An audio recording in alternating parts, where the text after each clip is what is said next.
नमस्कार दोस्तों। नमस्ते बिजनेस में आपका स्वागत है। और आज का टॉपिक जो हमारे डिस्कशन के लिए है वो है सप्लाई चेन। और इस टॉपिक पर डिस्कस करने के लिए हमारे साथ दिल्ली से जुड़े हैं एक बहुत ही खास मेहमान। तो चलिए शुरू करते हैं।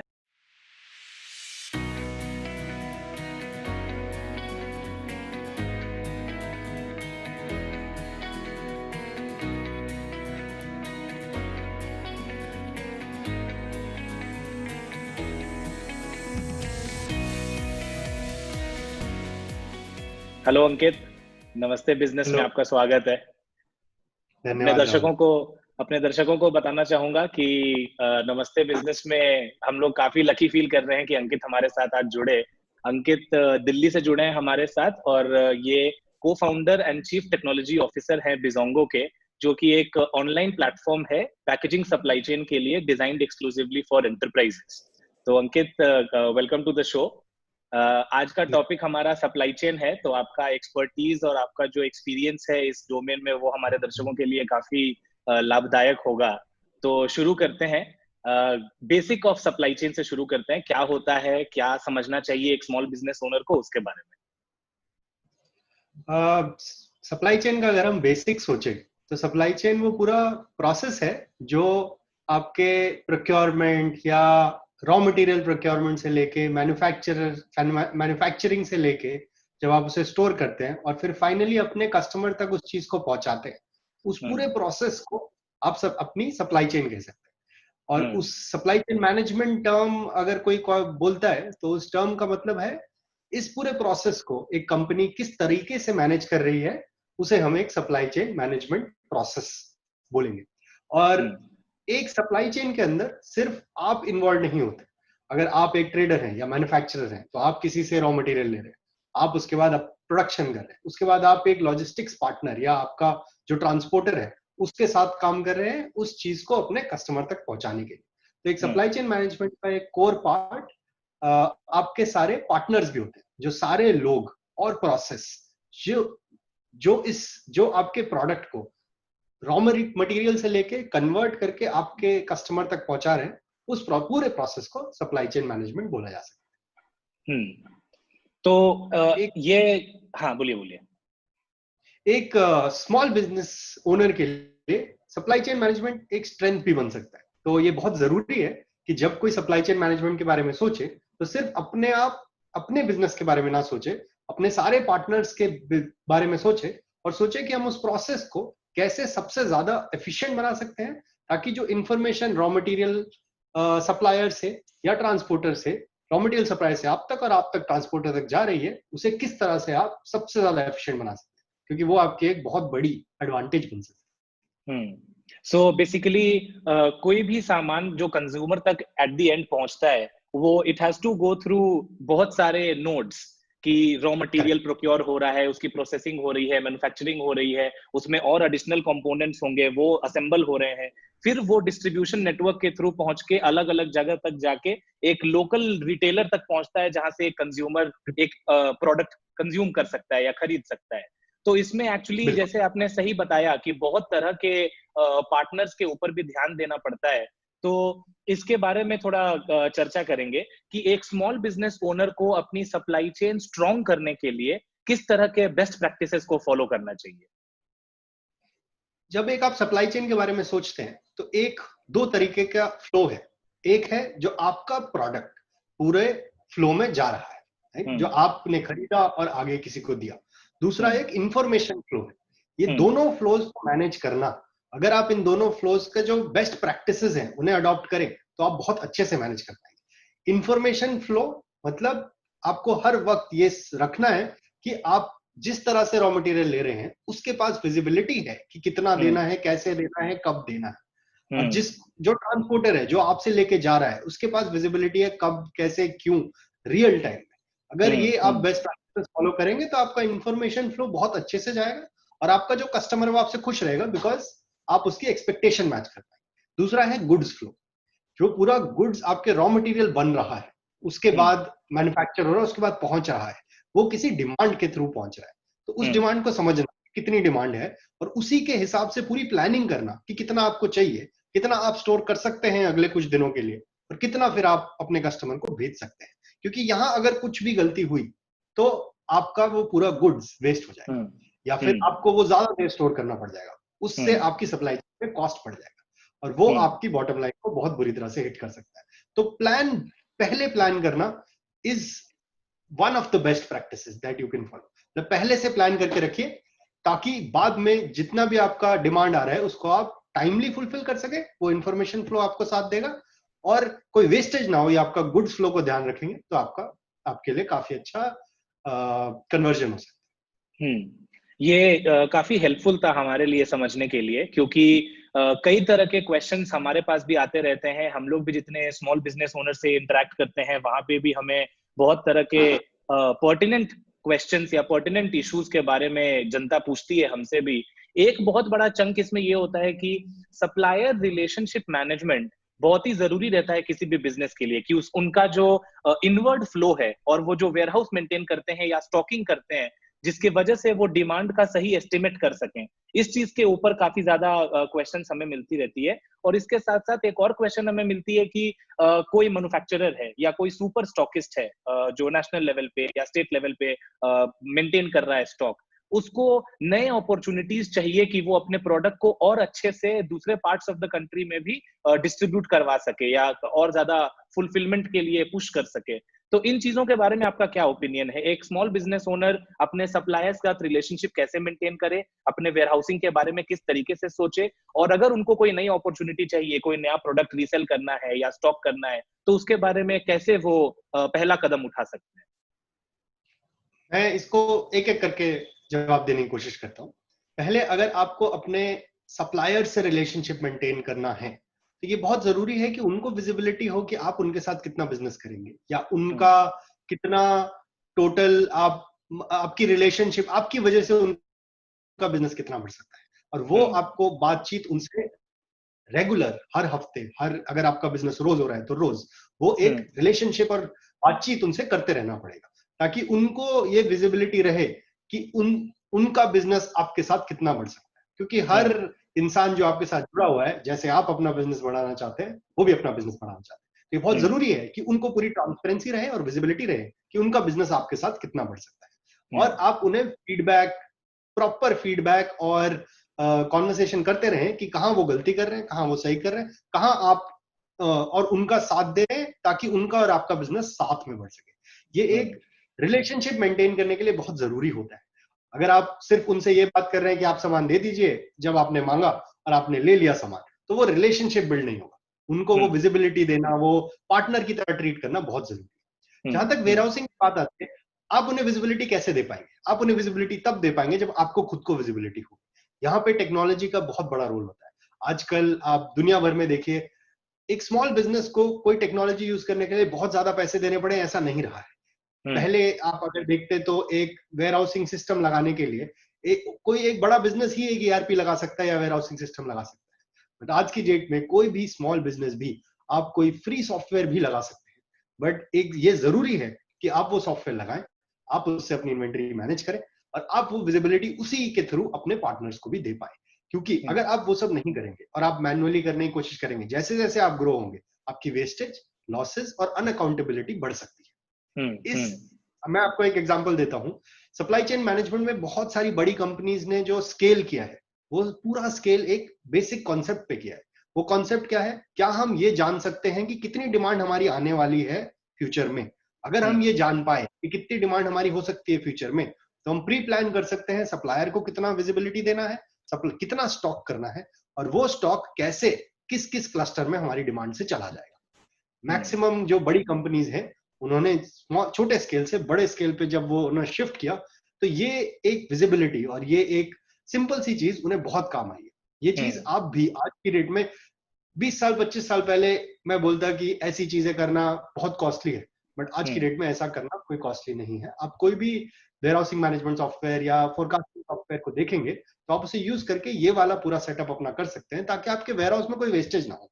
क्योंकि अभी हम क्या करते हैं, अगर हमें कोई डिमांड मिलती है, हम उस होपफुल डिमांड पे स्टॉक मंगवा लेते हैं और वो फिर वेयर हाउस में पड़ा रहता है अगर वो डिमांड जल्दी नहीं जा रही। बट अगर आप फोरकास्ट करने की कोशिश करें और ये टूल्स यूज करने की कोशिश करें, तो आपके वेयर हाउस में उतना ही सामान आएगा जितना आप आगे दे पाएंगे। तो ये इससे आपका वेयरहाउस बहुत ही ज्यादा ऑप्टिमाइज रहेगा, आपकी कॉस्ट लो रहेगी, और जो अपॉर्चुनिटीज है वो आप नहीं मिस करेंगे, क्योंकि आपको ऑलरेडी पता होगा कि आप सोचिए कि अगर आपके पास एकदम से डिमांड आई और आपने फोरकास्ट कर रखा है, तो आपके पास स्टॉक होगा उस डिमांड को फुलफिल करने का, एक कॉम्पिटिटिव एडवांटेज भी हो जाएगा। नई अपॉर्चुनिटीज को देखने के लिए रिसर्च बहुत जरूरी होता है कि आप किस मार्केट में जाना चाहते हैं, कौन से मार्केट में जाना चाहते हैं, इस प्रोडक्ट का कितना सेल्स ऑलरेडी है। इस रिसर्च को करने के लिए भी अगर आप देखें तो इंटरनेट ने काफी यूजफुल कर दिया है, बट आपको उस प्रोडक्ट की पूरी रिसर्च और कितना उसका डिमांड हो सकता है वो स्टडी करने के बाद उस अपॉर्चुनिटी पे आप पुश कर सकते हैं। आपका एक ऑनलाइन प्रेजेंस आज के जमाने में होना बहुत जरूरी है।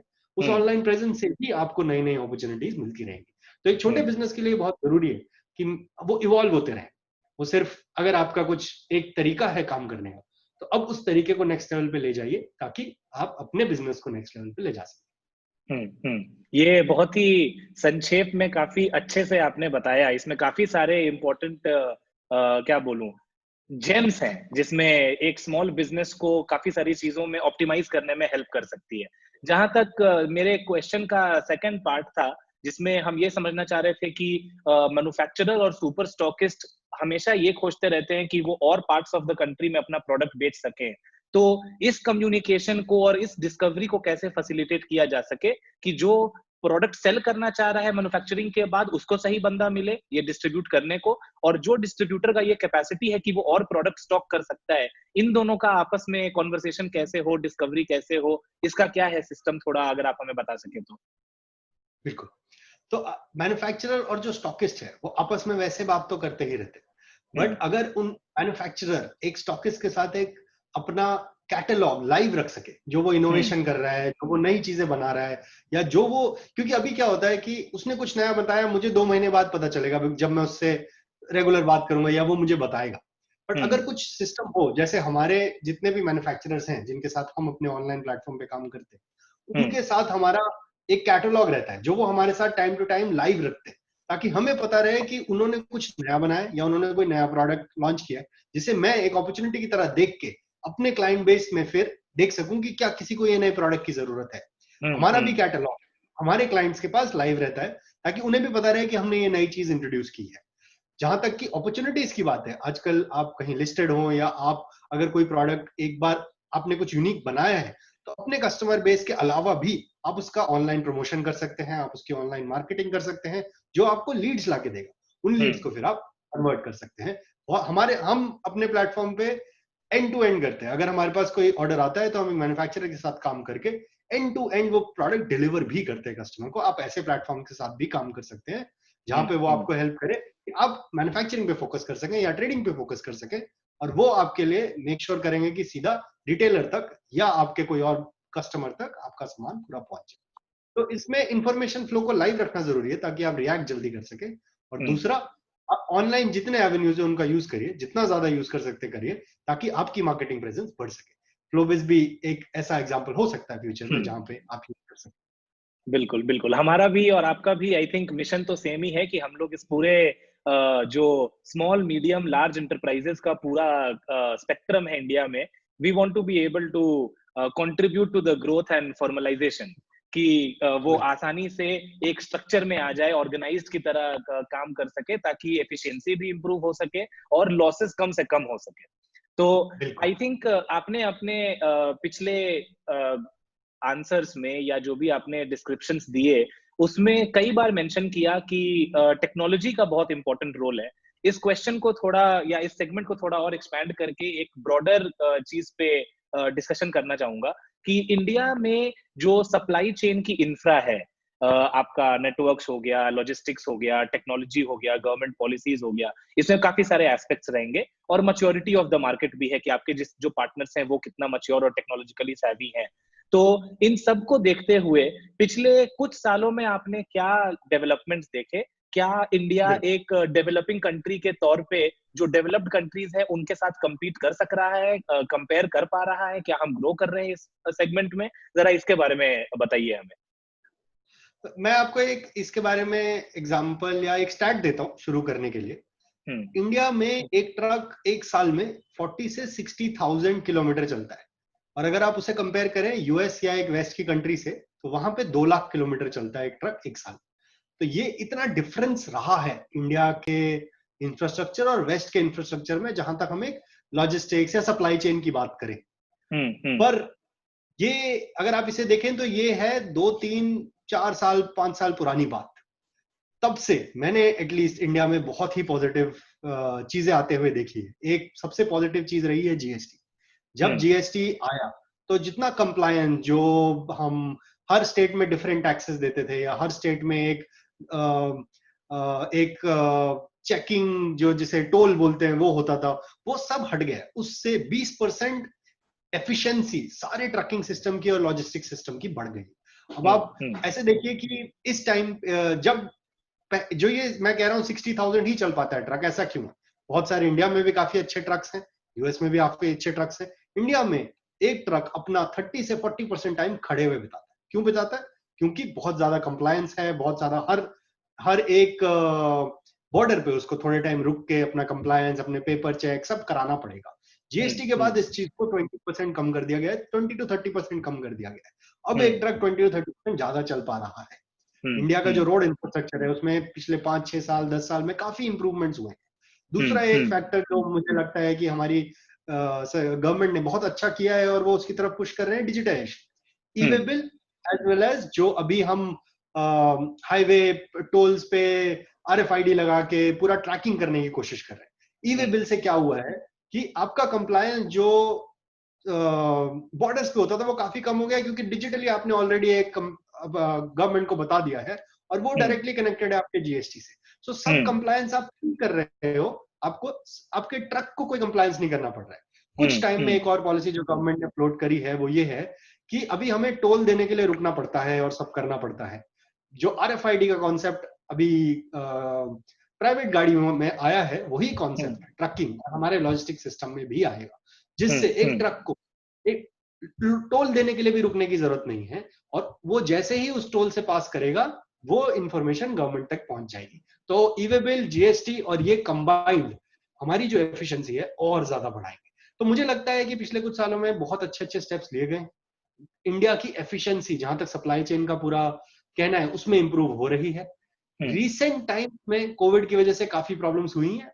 कोविड की वजह से पूरी दुनिया में काफी सप्लाई चेन को धक्का लगा है, पूरी सप्लाई चेन थोड़ा पीछे चली गई है। पर जो स्टेप्स और इंफ्रास्ट्रक्चर इंडिया ने बिल्ड किया है, उससे मुझे लगता है कि आने वाले टाइम में जैसे हम कोविड से बाहर निकलते हैं, कोरोना से जीतते हैं, तो ये सारी चीजें हमें और पुश देगी और अच्छे से करने का। वो जो गैप है 60,000 और 2 लाख का, वो हम बहुत कम कर पाएंगे। तो ये पॉजिटिव साइंस है। कोरोना में ये भी सिखाया है कि आपको सप्लाई चेन हमेशा डी-रिस्क करके रखनी चाहिए। ये एक कॉन्सेप्ट है जो सब बात करते हैं, बट सारी कंपनीज फॉलो नहीं कर पाती।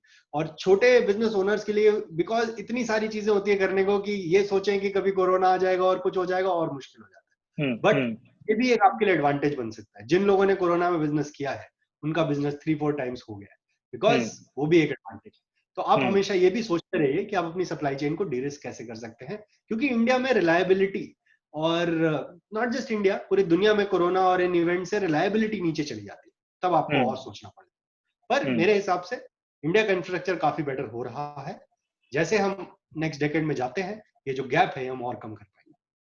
बहुत ही अच्छा, ये जान के बहुत ही अच्छा लगा। और आपने काफी तरीके से बताया कि जीएसटी, ई वे बिल, आरएफआईडी, फास्टैग और आपका सारा डिजिटल इंफ्रास्ट्रक्चर कपल्ड विथ जो हाईवे प्रोजेक्ट्स अपने चल रहे हैं और तरह तरह का डेवलपमेंट हो रहा है इंफ्रास्ट्रक्चर में, उन चीजों की वजह से सुगमता भी आई है और काफी ज्यादा एफिशिएंट भी हो गया है प्रोसेस। और ओवर टाइम हमारा भी उम्मीद यही है कि इससे हम लोग और ज्यादा एफिशिएंसी ड्राइव करा पाएंगे।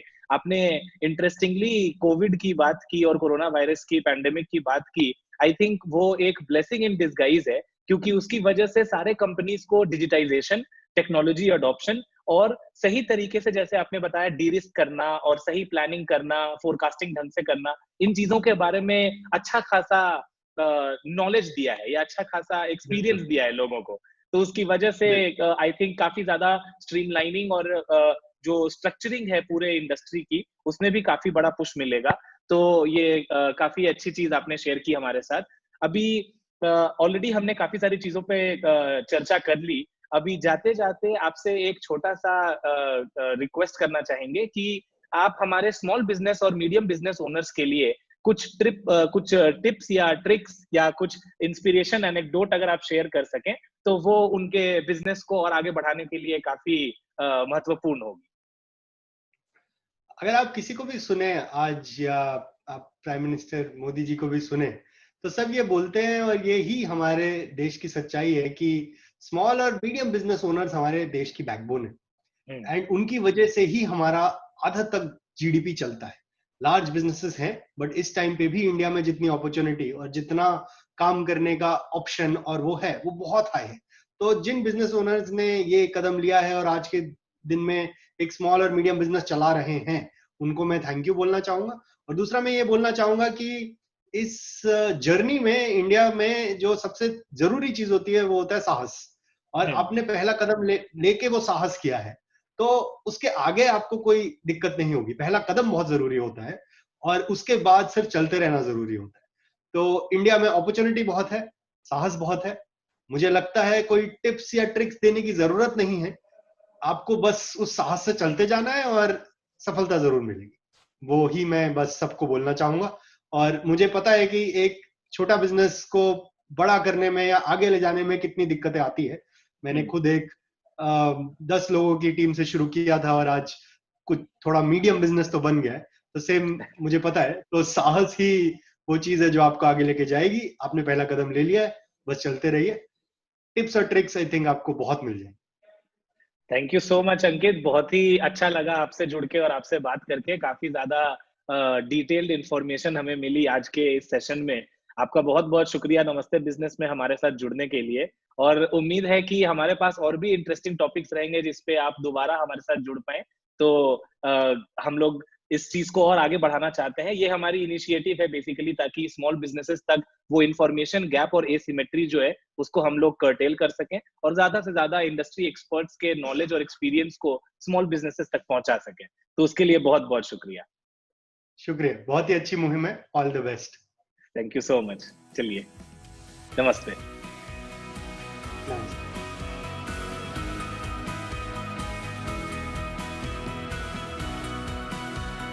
दोस्तों, आशा है कि नमस्ते बिजनेस का ये एपिसोड आपको अच्छा लगा होगा। हमें कमेंट सेक्शन में बताइए कि आपको क्या अच्छा लगा, क्या अच्छा नहीं लगा, और ऐसे कौन से टॉपिक्स हैं जिसके ऊपर हम आगे चर्चा कर सकते हैं नमस्ते बिजनेस सीरीज़ के अंदर। आपको अपने स्क्रीन पर हमारे साथ जुड़े रहने के लिए सोशल मीडिया हैंडल्स दिख रहे होंगे। हमसे फेसबुक पे, यूट्यूब पे, इंस्टाग्राम पे और ट्विटर पे जुड़े रहने के लिए हमें फॉलो करें और अपने सुझाव भेजते रहें। धन्यवाद। मिलते हैं आपसे अगले एपिसोड में।